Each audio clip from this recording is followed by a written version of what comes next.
പ്രിയപ്പെട്ട സുഹൃത്ത് നമസ്കാരം. ഹലോ സുഹൃത്ത് നമസ്കാരം. ഇന്ന് ജൂലൈ 18 ഏറ്റവും ലേറ്റസ്റ്റ് ആയിട്ടുള്ള കറണ്ട് അഫേഴ്സുമായി ജേഡ്സ് കറണ്ട് അഫേഴ്സ്.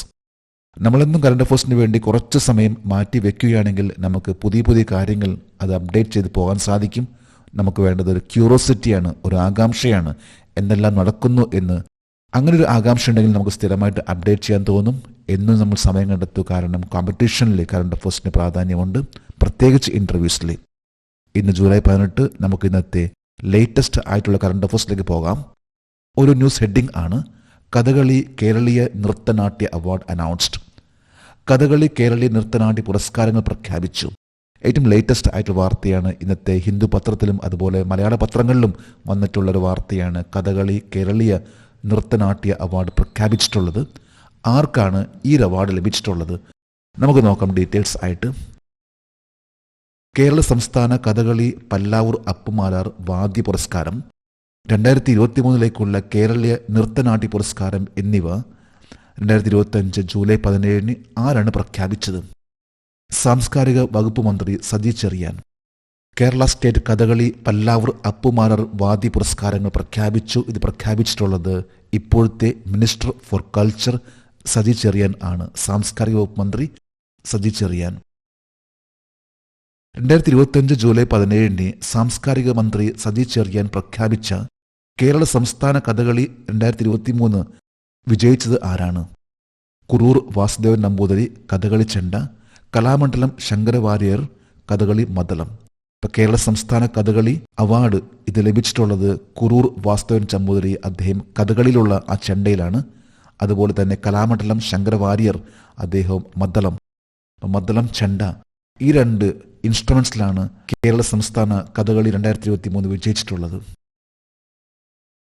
പല്ലാവൂർ അപ്പുമാരാർ പുരസ്കാരം 2023 നേടിയത് ആരാണ്? കലാമണ്ഡലം മട്ടന്നൂർ ശങ്കരൻകുട്ടി മാരാർ. പല്ലാവൂർ അപ്പുമാരാർ പുരസ്കാരം 2023 ഇതിൽ ലഭിച്ച വ്യക്തിയാണ് കലാമണ്ഡലം മട്ടന്നൂർ ശങ്കരൻകുട്ടി മാരാർ. 2023 കേരളീയ നൃത്തനാട്യ പുരസ്കാരം നേടിയത് ആരാണ്? കലാമണ്ഡലം PN ഗിരിജാദേവി. നൃത്തനാട്യ പുരസ്കാരം ഇത് ലഭിച്ച വ്യക്തിയാണ് കലാമണ്ഡലം PN ഗിരിജാദേവി. ഈ അവാർഡുകൾ പ്രഖ്യാപിച്ചിട്ടുള്ളത് July 17 minister for culture Saji Cherian ആണ്. സാംസ്കാരിക വകുപ്പ് മന്ത്രി സജി ചെറിയാൻ. ഇന്നത്തെ കറണ്ട് അഫേഴ്സിലെ ഒരു ന്യൂസ് ഹെഡിംഗ് ആണ് president confers Swachh Survekshan 2024-25 awards. രാഷ്ട്രപതി സ്വച്ഛ് സർവേക്ഷൻ 2024-25 അവാർഡുകൾ നൽകുന്നു. ഇന്നലെയായിരുന്നു ഈ അവാർഡ് ദാന ചടങ്ങ്. ഇന്നത്തെ മെയിൻ പേജിൽ വന്നിട്ടുള്ള വാർത്തയാണ്. അതായത് സ്വച്ഛ് സർവേക്ഷൻ അവാർഡുകൾ ഇന്നലെ പ്രഖ്യാപിച്ചതും ഇന്ത്യൻ പ്രസിഡന്റ് ദ്രൗപദി മുർമു ഈ അവാർഡുകൾ കൈമാറി. നമുക്ക് നോക്കാം ഈ കറണ്ട് അഫേഴ്സിന്റെ details. 2024 July 17 Indian president Droupadi Murmu എത്ര സ്വച്ഛ് സർവേക്ഷൻ 2024-25 അവാർഡുകൾ നൽകി? 78 അവാർഡുകൾ. ഇന്നലെ July 17 Indian president Droupadi Murmu നൽകിയ അവാർഡ് ആണ് സ്വച്ഛ് സർവേക്ഷൻ 2024-25 78 അവാർഡ്സ് ആണ് നൽകിയിട്ടുള്ളത്. 2024 സ്വച്ഛ് സർവേക്ഷൻ റാങ്കിങ്ങിൽ കേരളത്തിൽ നിന്നുള്ള ഏത് കോർപ്പറേഷനാണ് വാട്ടർ പ്ലസ് പദവി നേടിയത്? തിരുവനന്തപുരം കോർപ്പറേഷൻ. കേരളത്തിൽ ലഭിച്ചിട്ടുള്ള ഒരു അവാർഡ് ആണ് തിരുവനന്തപുരം കോർപ്പറേഷന് വാട്ടർ പ്ലസ് എന്ന സ്റ്റാറ്റസ് ആണ് ലഭിച്ചിട്ടുള്ളത്. ഈ അവാർഡ് ലഭിച്ചിട്ടുള്ളത് ഇന്നലത്തെ സ്വച്ഛ് സർവേക്ഷൻ അവാർഡിലാണ്. 2024-25 സ്വച്ഛ് സർവേക്ഷൻ അവാർഡുകളിൽ തുടർച്ചയായി 8ാം വർഷവും ഏറ്റവും വൃത്തിയുള്ള നഗരപദവി നിലനിർത്തിയ നഗരം ഏതാണ്? ഇൻഡോർ. കഴിഞ്ഞ കുറേ വർഷമായിട്ട് കേൾക്കുന്ന ഒന്നാണ് ഇൻഡോറിനെ കുറിച്ച്. ഇൻഡോർ ഈ പ്രാവശ്യം ദ ബെസ്റ്റ് ക്ലീനർ സിറ്റി എന്ന അവാർഡ് നേടി. ഈ ഒരു അവാർഡ് നേടിയിട്ടുള്ളത് സ്വച്ഛ് സർവേക്ഷൻ 2024 സൂപ്പർ സ്വച്ഛ് ലീഗ് എന്ന കാറ്റഗറിയിലാണ് ഇൻഡോറിന് ഈ അവാർഡ് ലഭിച്ചിട്ടുള്ളത്. വാർഷിക സ്വച്ഛ് സർവേക്ഷൻ ശുചിത്വ സർവേയിൽ 10 ലക്ഷം ജനസംഖ്യയുള്ള വലിയ നഗരങ്ങളിൽ ഏറ്റവും വൃത്തിയുള്ള നഗരമായി ഉയർന്നു വന്ന നഗരം ഏതാണ്? അഹമ്മദാബാദ്, തുടർന്ന് ഭോപ്പാലും ലക്നൌവും. അതായത് പല കാറ്റഗറീസിലുണ്ട്. 10 lakh എബോ, 5 lakh എബോ എന്നീ കാറ്റഗറിയിൽ താമസിക്കുന്ന 10 lakh എബോ താമസിക്കുന്ന ജനങ്ങൾ, അല്ലെങ്കിൽ 5 lakh എബോ താമസിക്കുന്ന ജനങ്ങൾ, അങ്ങനെ വരുന്ന പല കാറ്റഗറീസിലും വരുമ്പോൾ ഏറ്റവും ടോപ്പ് ലെവൽ വന്നിട്ടുള്ള ഒന്നാണ് 10 lakh എന്ന കാറ്റഗറി. ഇതിൽ അഹമ്മദാബാദ് ആണ് ഏറ്റവും ടോപ്പ് ലെവൽ വന്നിട്ടുള്ള city. The best cleaner city എന്ന ലെവലിൽ അഹമ്മദാബാദ് ആണ് വന്നിട്ടുള്ളത്. തൊട്ടുപിറകെ വന്നിട്ടുള്ളത് മധ്യപ്രദേശിലെ ഭോപ്പാൽ ആണ്. മൂന്നാം സ്ഥാനത്താണ് ലക്നൗ, ഉത്തർപ്രദേശിലെ. ഏറ്റവും ടോപ്പ് ലെവലിൽ അഹമ്മദാബാദ്, ഭോപ്പാൽ, ലക്നൗ എന്ന 3 സിറ്റി 10 lakh എബോവ് വന്നിട്ടുള്ള സിറ്റീസ് ആണ് ദ ബെസ്റ്റ് ക്ലീനസ്റ്റ് സിറ്റി, ഏറ്റവും വൃത്തിയുള്ള നഗരമായിട്ട് പ്രഖ്യാപിച്ചിട്ടുള്ളത്. 24ാമത് സ്വച്ഛ് സർവേക്ഷൺ അവാർഡിൽ പ്രീമിയർ സൂപ്പർ സ്വച്ഛ് ലീഗ് നേടിയ നഗരങ്ങൾ ഏതാണ്? ഇൻഡോർ, സൂറത്ത്, നവി മുംബൈ. 23 നഗരങ്ങൾ ആണ് ഈ ഒരു കാറ്റഗറി വന്നിട്ടുള്ളത്. ഇൻഡോർ, സൂറത്ത്, നവി മുംബൈ എന്നിവയെല്ലാം ഏറ്റവും ടോപ്പ് ലെവൽ വന്നിട്ടുള്ള നഗരങ്ങളാണ്. ഇൻഡോർ ആണ് 8ാമത്തെ പ്രാവശ്യം ഈ ഒരു കാറ്റഗറിയിൽ, അതായത് പ്രീമിയർ സൂപ്പർ സ്വച്ഛ് ലീഗിൽ വന്നിട്ടുള്ളത്. 2024-25 അഭിമാനകരമായ സ്വച്ഛ് സർവേക്ഷൺ അവാർഡ് ദാന ചടങ്ങിൽ മികച്ച ഗംഗാ പട്ടണത്തിനുള്ള അവാർഡ് നേടിയ നഗരം ഏതാണ്? പ്രയാഗ്രാജ്. അലഹാബാദിന്റെ പുതിയ പേരാണ് പ്രയാഗ്രാജ്. പ്രയാഗ്രാജ് ആണ് മികച്ച ഗംഗാ പട്ടണത്തിനുള്ള അവാർഡ് നേടിയിട്ടുള്ളത് ഈ പ്രാവശ്യം. അതുപോലെ തന്നെ പ്രയാഗ്രാജിന് അലഹാബാദ് നടന്നിട്ടുള്ള കുംഭമേള ഇതിനും ഒരു പ്രത്യേക സ്റ്റാറ്റസ് ലഭിച്ചിട്ടുണ്ട് ഈ പ്രാവശ്യത്തെ സ്വച്ഛ് സർവേക്ഷൺ അവാർഡിൽ. പ്രശസ്തമായ സ്വച്ഛ് സർവേക്ഷൺ 2024-25 അവാർഡ് ദാന ചടങ്ങിൽ മികച്ച കന്റോൺമെന്റിനുള്ള അവാർഡ് നേടിയ നഗരം ഏതാണ്? സെക്കന്ദരാബാദ്. കന്റോൺമെന്റ്, അതായത് ആർമിയെ ബന്ധപ്പെട്ട ഒന്നാണ് കന്റോൺമെന്റ്. ബെസ്റ്റ് കന്റോൺമെന്റ് എന്ന് വരുന്ന ഈ ഒരു അവാർഡ് ലഭിച്ചിട്ടുള്ളത് സെക്കന്ദരാബാദിനാണ്. ഇന്നിപ്പോൾ ഇന്ത്യ പറയുമ്പോൾ നിരവധി കന്റോൺമെന്റ്സ് ആണുള്ളത്. അതിൽ ചിലത് പ്രധാനപ്പെട്ട ഒന്നാണ് അംബാല ക്യാൻഡ്, ഡൽഹി ക്യാൻഡ്, ഇവയെല്ലാം തന്നെ. ഈ കറണ്ട് അഫയേഴ്സ് ബന്ധപ്പെട്ട ലാസ്റ്റ് ചോദ്യമാണ്. സ്വച്ഛ് സർവേക്ഷൺ 2024 അവാർഡുകളിൽ മികച്ച സഫായി മിത്ര സുരക്ഷിത് ഷഹർ അവാർഡ് നേടിയ നഗരങ്ങൾ ഏതാണ്? വിശാഖപട്ടണം, ജബൽപൂർ, ഗോരഖ്പൂർ. അതായത് ഏറ്റവും ബെസ്റ്റ് ആയിട്ടുള്ള സഫായി മിത്ര സുരക്ഷിത് ഷഹർ.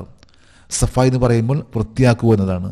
അപ്പം ബെസ്റ്റ് സഫായി മിത്ര സുരക്ഷിത് ഷഹർ എന്ന അവാർഡ് നേടിയിട്ടുള്ളത് ഏറ്റവും ടോപ്പ് ലെവലിൽ 3 സിറ്റീസ്, അതാണ് വിശാഖപട്ടണം, ജബൽപൂർ, ഗോരഖ്പൂർ.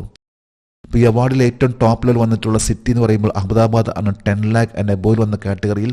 അതുപോലെ തന്നെ ബെസ്റ്റ് കന്റോൺമെന്റ് ആണെങ്കിൽ സെക്കന്ദരാബാദ്, ബെസ്റ്റ് ഗംഗ പ്രൊജക്റ്റിലാണെങ്കിൽ പ്രയാഗ്രാജ്, ബെസ്റ്റ് സഫായി മിത്ര സുരക്ഷിതയിലാണെങ്കിൽ വിശാഖപട്ടണം, ജബൽപൂർ, ഗോരഖ്പൂർ. തുടർച്ചയായിട്ട് 8ാമത്തെ പ്രാവശ്യം അവാർഡ് നേടിയിട്ടുള്ള സിറ്റി എന്ന് പറയുമ്പോൾ അത് ഇൻഡോർ ആണ്. ഇന്നത്തെ കറണ്ട് അഫയേഴ്സിലെ മറ്റൊരു ഹെഡിംഗ് ആണ് UIDAI ഡീആക്ടിവേറ്റ്സ് 1.17 crore Aadhaar numbers of diseased. മരിച്ചവരുടെ 1.17 കോടി ആധാർ നമ്പറുകൾ UIDAI പ്രവർത്തനരഹിതമാക്കി.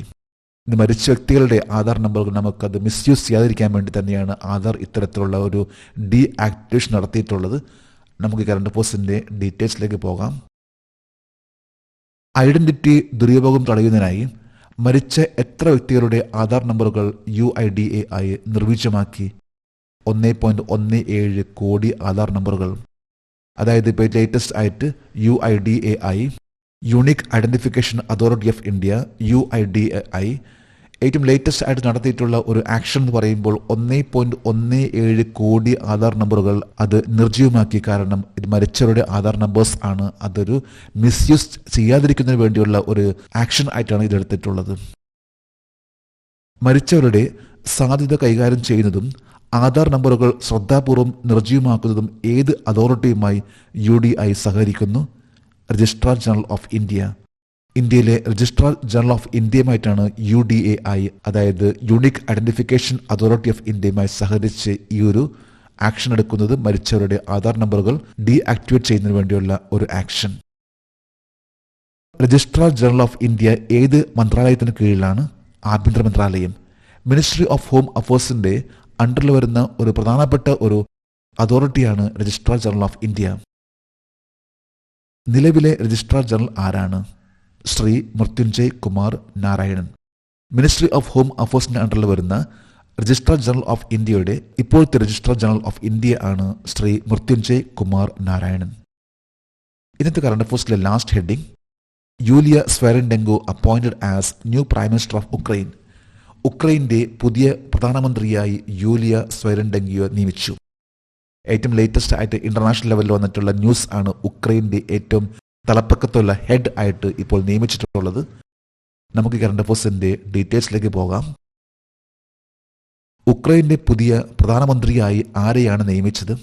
യൂലിയ സ്വയറിൻഡെങ്കോ. ഉക്രൈൻ്റെ പ്രസിഡന്റ് ആണ് വൊളോഡിമിർ സെലൻസ്കി. അദ്ദേഹമാണ് ഏറ്റവും ലേറ്റസ്റ്റ് ആയിട്ട് എടുത്ത തീരുമാനം, അതായത് യൂലിയ സൊറൻഡെങ്കയെ ഉക്രൈൻ്റെ പുതിയ പ്രൈം മിനിസ്റ്റർ ആയിട്ട് നിയമിച്ച കാര്യം. ഉക്രൈൻ്റെ സാമ്പത്തിക മന്ത്രിയും USA ധാതു കരാറിലെ പ്രധാന ചർച്ചക്കാരനും ആരായിരുന്നു പിന്നീട് സർക്കാർ തലവനായി നിയമിച്ചിട്ടുള്ളത്? യൂലിയ സെറഡെങ്കോ. ഏറ്റവും ലേറ്റസ്റ്റ് ആയിട്ട് പറയുമ്പോൾ യുണൈറ്റഡ് സ്റ്റേറ്റ്സ് ആയിട്ടുള്ള ആയുധ കരാറിലും യുണൈറ്റഡ് സ്റ്റേറ്റ്സിനുള്ള ആയുധങ്ങൾ ലഭിക്കുന്നതിന് വേണ്ടിയുള്ള ആ ഒരു പ്രധാനപ്പെട്ട കോൺഫറൻസ് ലീഡ് ചെയ്ത വ്യക്തിയാണ് ഇപ്പോഴത്തെ സാമ്പത്തിക മന്ത്രിയായിട്ടുള്ള യൂലിയ സൊറൈഡെങ്കോ. ഈ ഒരു വ്യക്തിയെയാണ് ഇപ്പോൾ ഉക്രൈൻ്റെ പ്രൈം മിനിസ്റ്റർ ആയിട്ട് നിയമിച്ചിട്ടുള്ളത്. റഷ്യയും ഉക്രൈനും തമ്മിലുള്ള യുദ്ധം എപ്പോഴാണ് ആരംഭിച്ചത്? 2022 ഫെബ്രുവരി 24. ഏതാണ്ട് ഇപ്പോൾ 3.5 വർഷം ആയി കഴിഞ്ഞിരിക്കുന്നു ഉക്രൈൻ റഷ്യ യുദ്ധം. ഇപ്പോഴും അത് അവസാനിച്ചിട്ടില്ല. ഇപ്പോഴും നിരവധി പേരാണ് ഇതുമായി ബന്ധപ്പെട്ട് കൊല്ലപ്പെടുന്നത്. 2022 ഫെബ്രുവരി 24 ഉക്രൈൻ റഷ്യ യുദ്ധം ആരംഭിച്ചത്. നമ്മളിന്ന് ഏറ്റവും ലേറ്റസ്റ്റ് ആയിട്ടുള്ള കറണ്ട് അഫേഴ്സ് ആണെന്ന് ഇവിടെ അപ്ഡേറ്റ് ചെയ്തിട്ടുള്ളത്. ജേഡിസ് കറണ്ട് അഫേഴ്സിൻ്റെ ഇന്നത്തെ ഈ വീഡിയോ കണ്ടിട്ട് ഇഷ്ടപ്പെട്ടെങ്കിൽ ഈ ചാനൽ സബ്സ്ക്രൈബ് ചെയ്യാനും ഷെയർ ചെയ്യാനും മറക്കരുത്. നമുക്ക് നാളെ വീണ്ടും പുതിയ കറണ്ട് അഫേഴ്സുമായിട്ട് കാണാം. Thank you very much.